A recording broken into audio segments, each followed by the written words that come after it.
Hi everyone, this is Caroline Speaks, the state of our world on Sunday, September 27, 2020. What is it? Well, the coronavirus is still with us. As of early this evening, we had 7,133,130 confirmed cases in the U.S. and 205,790 people have passed away from this virus. That is a real tragedy because of Trump and his administration refused to do anything about this horrible situation. Worldwide, there are a number of leaders who aren't doing anything about this virus and protecting their people, like the leader of Brazil, Bolsonaro, and that net guy in Israel, and Putin in Russia, and all these dictators are um, letting the virus stay. They don't care. They have their wealth. But this virus is not picky about who it affects. Anyone is liable to be infected with the virus and die from the virus. So there may be some wake-up calls in the near future from these right-wing people who do not want to acknowledge the existence of this virus and do everything they can to protect their people. Okay. Now, a lot of things going on in the world. We have the election coming up on November 3rd. Early voting is going on all over the country. Make sure you're registered. Make sure you get your ballot. Absentee mail-in is the best, the safest way. And learn about the issues and the candidates on your ballot. And also keep keep this fact with you that there are a lot of vulnerable populations in our country who are at danger for this virus, such as those in nursing homes, assisted living homes, retirement homes, and veteran homes. Those who do not have a home who live on the streets. Those who are healthcare workers and first responders, and farm workers and agricultural workers, and people living in detention centers, jails, and prisons. Now, we definitely need criminal justice reform. We've had lots of instances of minority people, especially men, being killed by the police all over the country. But in May, when George Floyd was murdered by a white police officer in Minnesota, all of a sudden protests started. I guess it reached a tipping point. There's police violence against minority peoples, and that's been going on for a while. We definitely need criminal justice reform. Being a police officer is a very dangerous job, especially in a domestic violence situation. When you're called to a home, a residence, because of a domestic violence incident, you don't know what you're going to find, you don't know what you're getting into.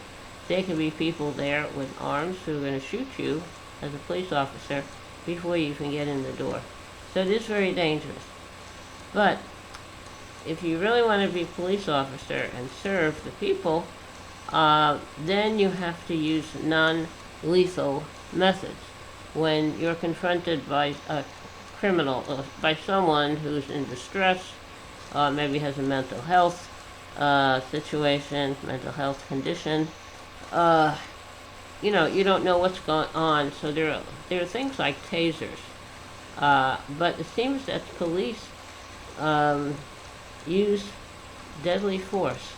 Breonna Taylor is a EMT and nursing student in Louisville, Kentucky.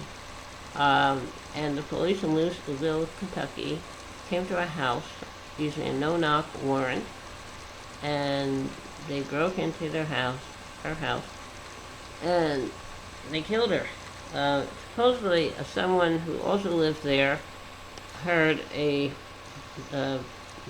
disturbance outside And when the police came and broke down the door, he didn't know who they were because they were wearing plain clothes. So he fired his gun, his registered gun, and the police who came in fired back. 6 shots, killed Breonna Taylor.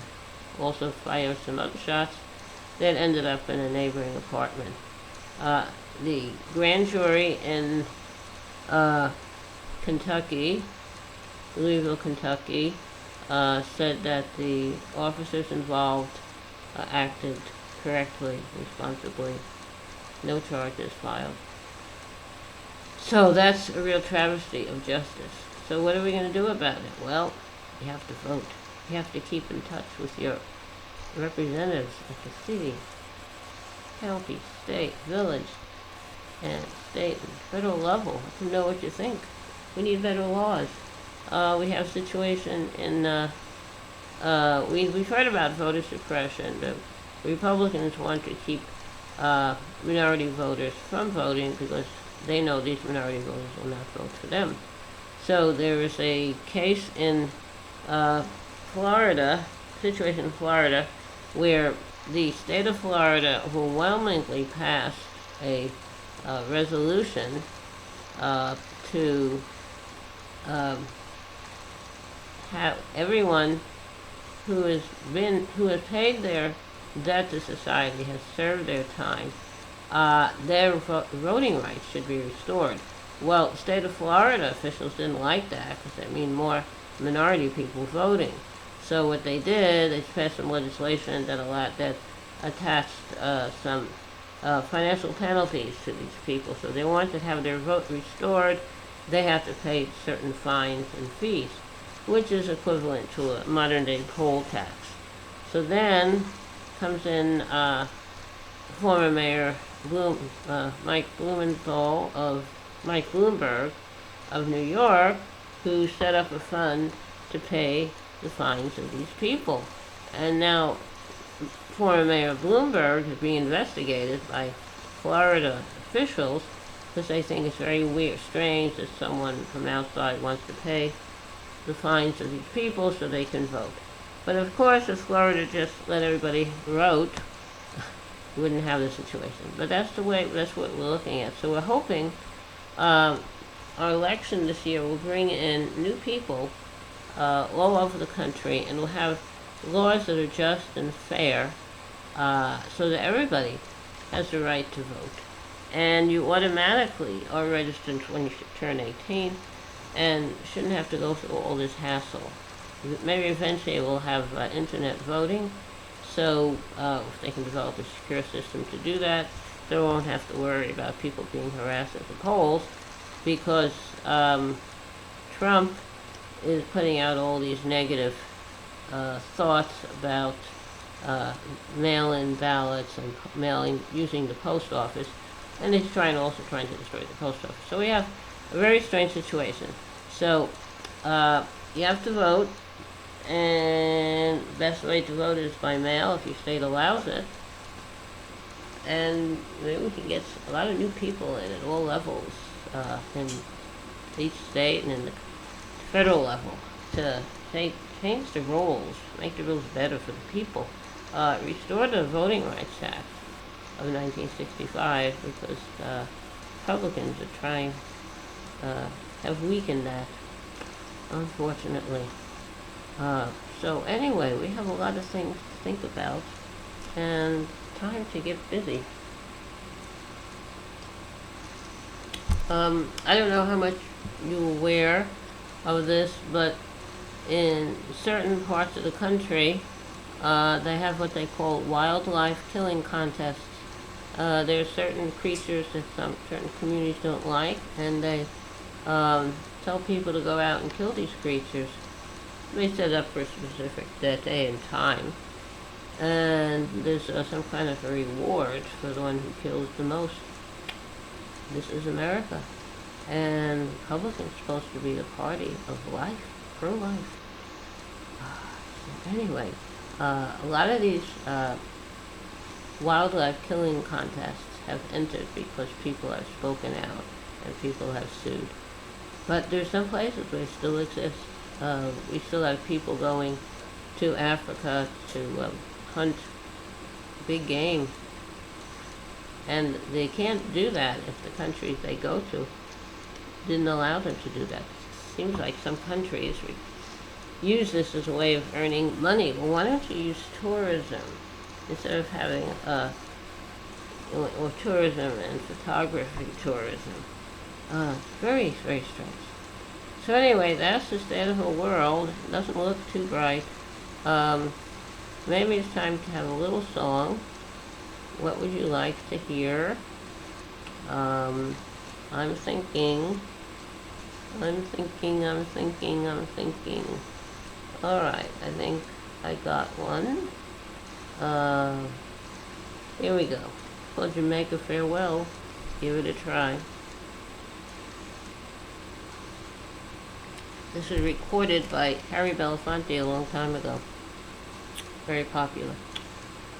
Down the way where the nights are gay and the sun shines daily on the mountain top, I took a trip on a sailing ship, and when I reached Jamaica, I made a stop. But I'm sad to say I'm on my way, won't be back for many a day. My heart is down, my head is turning around. I had to leave a little girl in Kingston Town.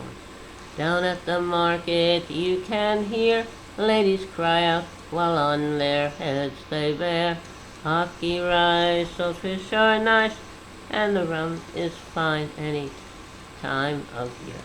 But I'm sad to say I'm on my way, won't be back for many a day. My heart is down, head is turning around. I had to leave a little girl in Kingston.